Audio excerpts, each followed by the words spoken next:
Hello, this is Sam Blood the author, and welcome to our Raven behind the scenes video made for all you special pledges. I'm here in the beautiful Winter Gardens of Auckland. One of the nearby locations here is the Auckland Museum and various other cool locations featured in the new book Raven. This is just going to be me waxing lyrical about my writerly process for a bit, so feel free just to listen to this while you do stuff in another browser. I aim to make your life more rich and enjoyable. Please enjoy this rare behind the scenes glimpse of Raven. So, Raven is a novel based on probably one of the earliest pieces of writing that I've ever done. When I was about 8 or 9 years old, I was given this orange ring binder from my family friend Anne, and I remember writing a short story in it.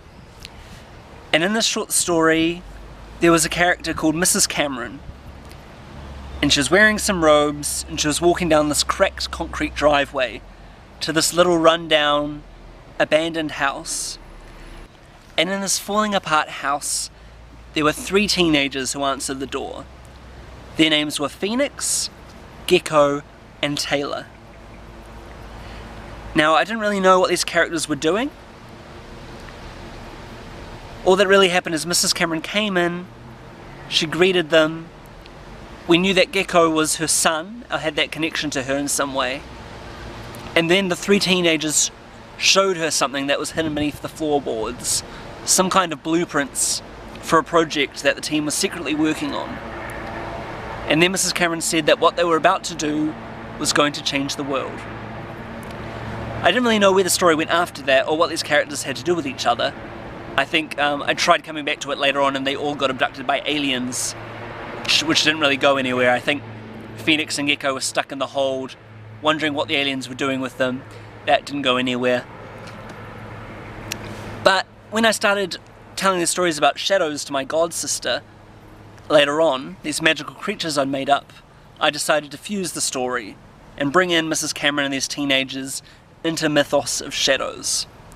So one of the really fun bits was finding out how did the characters I'd already created for shadows map with these other ones. So, shush birdie.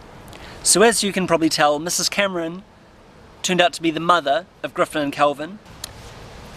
Gecko turned out to be Mrs. Cameron's son, Kelvin. Taylor was a good friend of his. And Phoenix had a different connotation.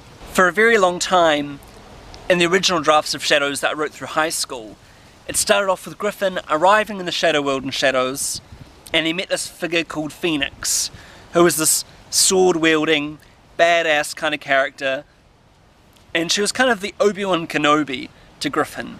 And I liked the idea of having this wise mentor who, rather than this old bearded wizard-like figure, this old man, it was this kind of young, kick-ass female character who had her own issues but was going to kind of perform that parental role for Griffin in a way and be his guide.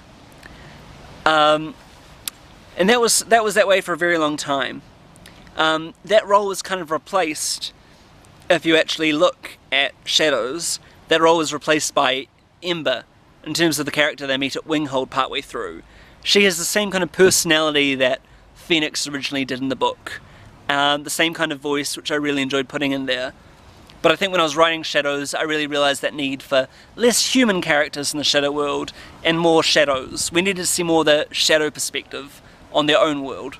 Now originally Shadows was a much bigger novel, because we had this whole ongoing mystery of what happened to Griffin's mum, and at the same time, interdispersed throughout the book with these flashbacks to exactly what had occurred. So piece by piece, we kind of gradually unraveled the mystery, at the same time as Griffin's going on his own personal adventure. It was getting quite close to when I wanted to actually publish Shadows, and my girlfriend Leslie said, Sam, just scrap all these flashbacks, take out the subplot, stick it in another book. And I was like, okay. And that turned out to be really smart, because Shadows is big enough on its own, I think. So Raven became a novel of its own, a prequel story. And what was really fun about this was getting to expand on that world and really expand on the characters who had appeared when I was 8 years old in that ring binder. These characters I didn't really know much about. I got an entire novel to play with Mrs. Cameron and the characters who were originally known as Taylor, Gecko, and Phoenix. So Phoenix suddenly had to change a lot from the Obi-Wan type character she was in Shadows. Suddenly I was playing in the timeline at a point where she was a teenage girl with a lot more insecurities, who was figuring out a lot more of her life. And it was really fun getting to do that in first person and play with a character who was both similar to Griffin and quite different at the same time. And I really love her as a character. And as Phoenix was a bit too magical fantasy, I decided to call her Phoebe instead. One of the key elements that was in that short story that's still in Shadows is Apple Crumble. Apple Crumble was the meal my godmother always made for me and my godsister. It was sort of had these magical homely connotations to me. And that was something that still very much carried over into the Shadows series. And it's why every launch so far we've had crazy amounts of Apple Crumble for the catering. Another thing that's been really cool is getting to write a murder mystery for a change. Because Shadows was, I like to think of it as the Bourne Identity in a way. It was one of those stories where the main characters are constantly on the run, being pursued, trying to unravel this mystery. And in Raven, it was more this kind of closed-in, claustrophobic, why-done-it type of a story. It was trying to figure out exactly who was behind these events, but in very close quarters. They didn't really change geography or go on a big journey. And that's when I started to realize that's actually the storytelling I love doing. I grew up with these big kind of epic fantasies, but what I really love is when we get into the nitty-gritty of the characters, put them in close quarters, and watch them come into conflict with each other.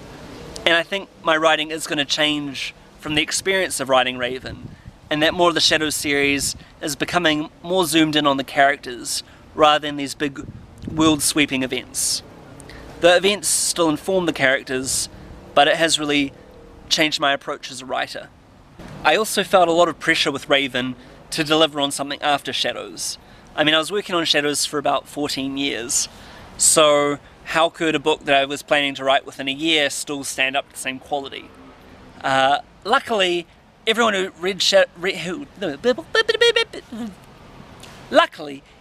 read Raven seems to have loved it even more than Shadows, which now makes me feel really kind of sick with pressure over book 3. But I suppose this is the writing process. Another hard element of murdering, another hard element of writing murder mysteries, good save, was I did find one of the elements of the why-done-it very difficult. I like to think of it as a why-done-it because it's more about why the crime is committed as opposed to who committed the crime necessarily. We really want to know what their motivation was, right? And what their reason for committing that crime possibly says about us as humans. But I found it really hard setting up the red herrings, and I had this very elaborate diagrams which shifted with each rewrite I did of the book, because I wanted to create the sense of threat from other characters, and sometimes, even though that made it seem really cool, as a story, it didn't make sense that these characters could be committing these evil acts. So it was like how to make it plausible that there's actually a few different suspects capable of the central crime. Something I really enjoyed also about Raven was getting to have Gecko and his shadow together and seeing how they interacted as young people on the page. Because if you know who they become in Shadows, it's a very different dynamic.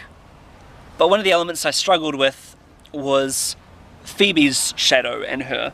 Phoebe's shadow does feature in Shadows, but she's much older and a different kind of character.